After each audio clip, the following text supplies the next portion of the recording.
जज साहब अपनी ही माँ को वृद्धाश्रम छोड़ आए। आश्रम में माँ का ध्यान रख सके इसलिए वहाँ के चौकीदार से दोस्ती कर ली थी और उसे कुछ पैसे भी दे दिए थे।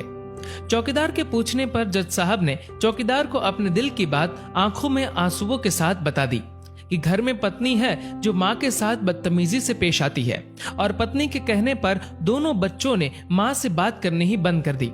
माँ को अकेलापन लगने लगा और इन सब वजहों से दिन भर रोती रहती थी, इसीलिए उसे आश्रम छोड़ने के लिए आ गए।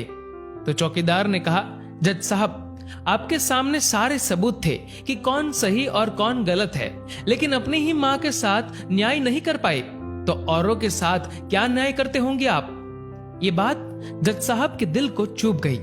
चौकीदार की इतनी सी बात का इतना असर हुआ कि 2 रात नींद नहीं आई, 2 दिन से खाना नहीं खाया और कोर्ट भी नहीं गए। ऐसा लग रहा था जैसे एक चौकीदार ने जज साहब की दुनिया हिला दी हो। तीसरे दिन जज साहब अपने रूम से बाहर आए। पत्नी और बच्चे खाना लेकर इसी इंतजार में खड़े थे कि जज साहब कब खाना खाएंगे। अभी जज साहब ने एक कागज पत्नी को और 2 अलग अलग कागज अपने बच्चों के हाथ में थमा दिए। कागज की एक लाइन पढ़ी तो पत्नी के हाथों में से थाली गिर गई। उस पर लिखा था कि मैं तुम्हें तलाक दे रहा हूँ, और बच्चों से कहा, आज से मेरी सारी प्रॉपर्टी आप दोनों की, मुझे कुछ नहीं चाहिए। बच्चों ने उन्हें जबरदस्ती कुर्सी पर बिठाया। हाथ जोड़कर पैरों में गिरकर इन सब का कारण पूछा तो आंखों में आंसुओं के सैलाब के साथ जज साहब बोले कि मैं मेरी 65 वर्ष की माँ को आश्रम छोड़ के आया हूँ, अनजान लोगों के भरोसे छोड़ के आया हूँ, और आप सब कारण पूछ रहे हैं। हम लोगों को शर्म आनी चाहिए। रोज मेरे कोर्ट से आने के बाद माँ रोती थी कि बेटा प्लीज मुझे वृद्धाश्रम में शिफ्ट कर दो। आप में से किसी ने भी माँ से सीधे मुंह बात नहीं की और ये भी भूल गए कि जिस जज को आज पूरा शहर सलाम करता है, उसी जज को बनाने में उस माँ का कितना बड़ा रोल है। कभी दूसरों के घरों में काम करने जाती तब भी मुझे अकेला ना छोड़ती थी। ऐसी भगवान समान माँ को मैंने आश्रम में छोड़ दिया, और वो भी ऐसे लोगों के भरोसे जिन्हें ये तक नहीं पता कि माँ को क्या बीमारियां है। खुद को कोसते हुए जज साहब कहते हैं, दूसरों पर फैसले सुनाने वाला आज मैं खुद हार गया।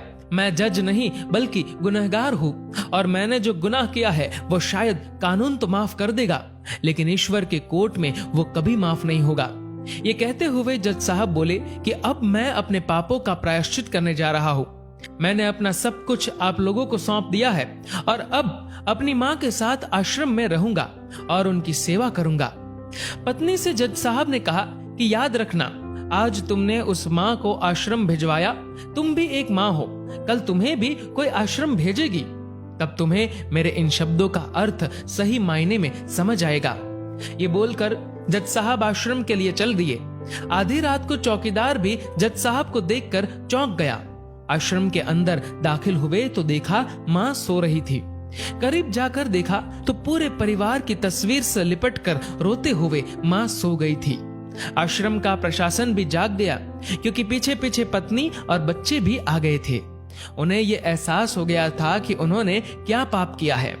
तभी आश्रम की एक कर्मचारी बोली, हम इन्हें आपको नहीं सौंप सकते, क्या पता कल आप इन्हें मार दो तो। ये सुनते ही जज साहब की पत्नी को दिल में बहुत दर्द हुआ। वो बोल उठी कि मैडम जी, शायद हमारे हाथों बहुत बड़ा पाप हुआ है, मानते हैं, लेकिन अब हम इन्हें मारने नहीं, इन्हें एक नया जीवन देने आए हैं। आश्रम के सभी बुजुर्गों की आंखों में आंसू थे। सब के सब रो पड़े। खुशी के आंसुओं के साथ माँ को घर ले आए। लेकिन वही आश्रम में अनेक आंखें ऐसी थी जो किसी ना किसी का इंतजार कर रही थी। माँ, तेरा कर्ज मुझसे अदा क्या होगा, तू अगर नाराज है तो खुश मुझसे खुदा क्या होगा। दोस्तों, इस कहानी को लेकर आपकी क्या राय है, नीचे कमेंट करके जरूर बताएगा। और दोस्तों, अगर आपको ये वीडियो पसंद आए तो इस वीडियो को लाइक करेगा और ज्यादा से ज्यादा लोगों तक शेयर करेगा। और ऐसे ही और भी इंस्पिरेशनल वीडियोस के लिए सब्सक्राइब करें हमारे यूट्यूब चैनल को और फेसबुक पर फॉलो करें हमारे पेज को। धन्यवाद।